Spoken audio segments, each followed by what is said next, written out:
Beginning, let me tell you that what I am going to do is somewhat of a difficult task. I have to give you an overview of health service delivery in India, issues and problems. And I thought let me start with my difficulty. India is a very diverse country. Kashmir to Kanyakumari, Dwarka to Arunachal. If you see languages, cultures, economy, power, gender, age, we have lot of variation. Political parties, governance, governments and people. We are diverse, almost like a continent. If you look at the lands from the very high mountains to the seas, we have all kinds of and deserts and different environments. But we are one nation. One constitution, one Supreme Court, and in some sense similar problems. I'm reminded of a friend who used to work in community health, and Gujarati there is a saying which says, crows are black everywhere. The countries may be different, but if you say crow, it generally is black. So that much, we are happy that we are common in our problems. If you look at where we are and how we are going, just a few indicators, the under 5 mortality, if you look at, we are at around 63 or so, we will reach 54 by 2015 and our MDG goal is 36. So my sense is in no way we will reach our MDG goal. If you look at maternal mortality, it is similar story. We are going down, and in some sense, depending upon the y-axis scale you use, you can make it very steep or less steep. But we will reach somewhere around 153 by 2015 as what we have done. Maybe we will reach lower, but our target is 100. And the question is, can we meet our targets? If you look at the past 5-year programs in health, it's very clear that we have seldom met our targets in health. So we are very optimistic people. We set targets very high and our ability to deliver is not that great. If you look at the causes of mortality in India, especially under 5 mortality, large part is neonatal, and if you add to that infection related things, pneumonia, diarrhea, malaria, measles, pertussis, it almost is majority children are killed by infections and some neonatal causes. So with that much of epidemiology, I thought let us move to how did we develop our system historically. Of course, long tradition of Ayurveda and local healing tradition was there in the country. After the British came, and somewhat before even that in some places, we had civil hospitals, the district hospitals, the leprosy and TB hospitals, infectious disease hospitals, charitable hospitals. Some of them are about 100 and more than 100-year old. From there, we moved around independence to a health system inspired by Bohr Committee. And you will still see reference to the Bohr Committee report, etc., and many writings. The Planning Commission funded the 5-year plans which developed the primary health care system, the primary health centers, sub-centers, community health centers, etc.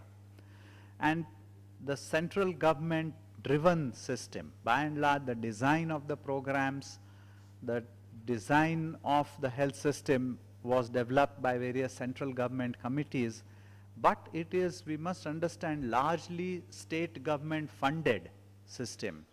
Almost 75% of the government expenditure comes from state governments.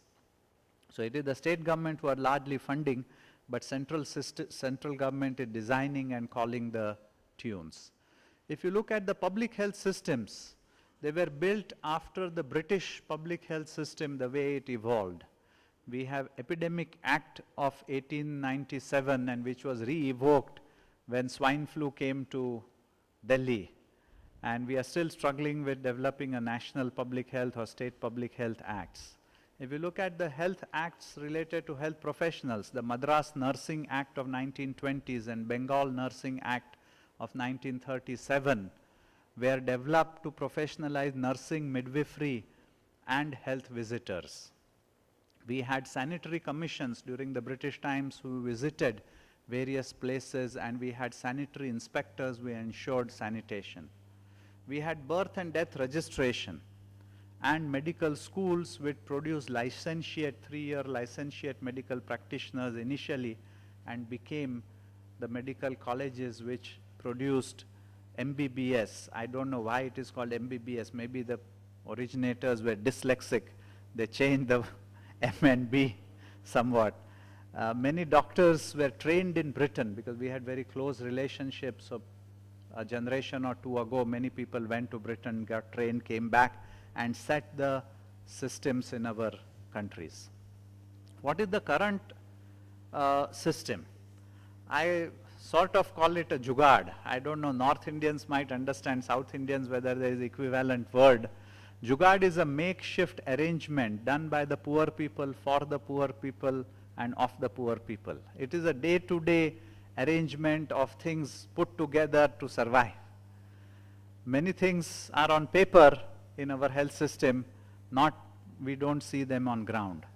It has become in some sense a hodgepodge mix of public, private, insurance, NGO, traditional medicine, faith healing, etc. So it's a mixture. Given the diversity, we don't have, even though we have maybe jugaad, I can later on think of other word called bhel puri, mix of all kinds of things put together, but it is tasty. I'm sure those who suffer, it is not that tasty. I'm just saying bhel puri is tasty, not the health system. The current scenario, I want to trace for you in next 5 minutes what I see as the mega trends, or what is the major directions we are moving. Last several years, 30, 40 years, we have grossly underinvested in health. Fortunately, after NRHM, it has slightly nudged up from 0.9% of GDP to 1.14% of GDP. Poor management capacity, and Madam Sumedha mentioned that many of our district health officers, directors, other health functionaries are not trained in administration, management, etc. Neglect of human resources and human resource management. There are hardly any management of human resource cells or HR management cells or divisions within the health system. Largely, we seem to be driven by private sector. Major providers of care private sector has become major providers of care and major attractors of top level of health services. One of the side effects of this is most young doctors want to go to private sector. If you ask them, by choice, very few will join government, because that is where they see their role models of their senior doctors. Professional councils, which were developed to make the profession autonomous as well as to hold the values of the profession and develop profession, they became very small and unrepresentative. To some places corrupt but very powerful, because they were given the control of recognition of colleges and institutions. Very little government oversight. Even though it is done by an act of parliament, it doesn't mean that they are above the government. So government took a very sort of lenient view of the councils. They were largely dominated by private practitioners.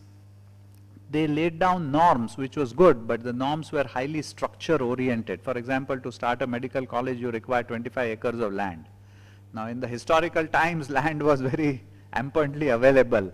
But in today's time, when 1 square yard of land costs 1 lakh rupees in many of the metropolitan cities, where do you get 25 acres of land? So rather than process-oriented norms, we stuck to the structure-oriented norms.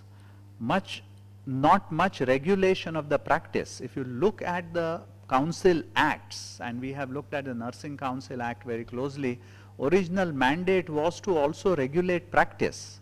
but hardly any regulation of the practice is happening through the councils. And no alignment of the curricula with the need of the public health system or the majority of the healthcare.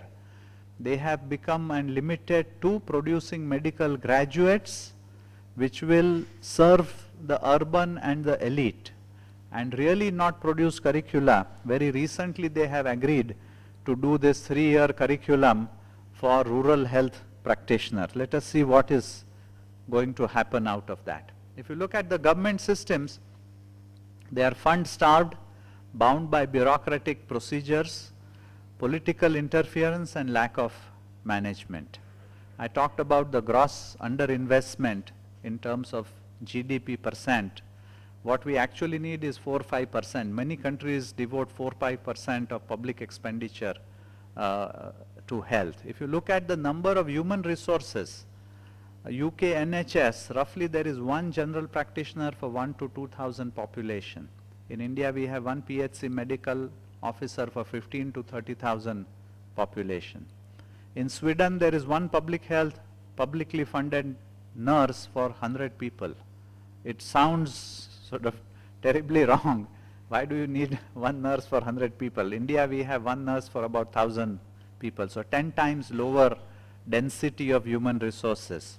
If you look at the medicine budget, PHC has about 2 to 3 rupees per capita per year if you consider the population they are supposed to serve. Many buildings are dilapidated, equipment not available, supply not there. Of course this is changing and I'll come to it towards the end of my presentation. Health workers are few and many are absent from their duties. Many who are present are unwelcoming. There have been experiences where they have said go to higher level. The health workers are not to blame, they are themselves frustrated. Many places we see health workers about to retire because there has been not young people's recruitment for a long time. Very little research is there and very little research is funded by state governments. What are the underlying causes? Because this what I talked about is the symptoms of the problem. What are the underlying causes of the problem? First of all is lack of political commitment to health, education and social welfare. Disinterested political class, and if you look at health is a low priority ministry. There is not much fight on who is becoming health minister. There may be fight on railway ministry, there may be fight on rural development ministry, etc., but not health.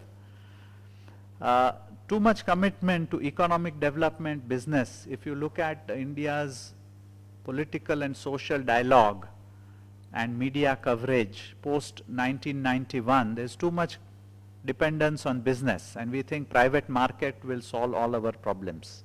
Industrialization.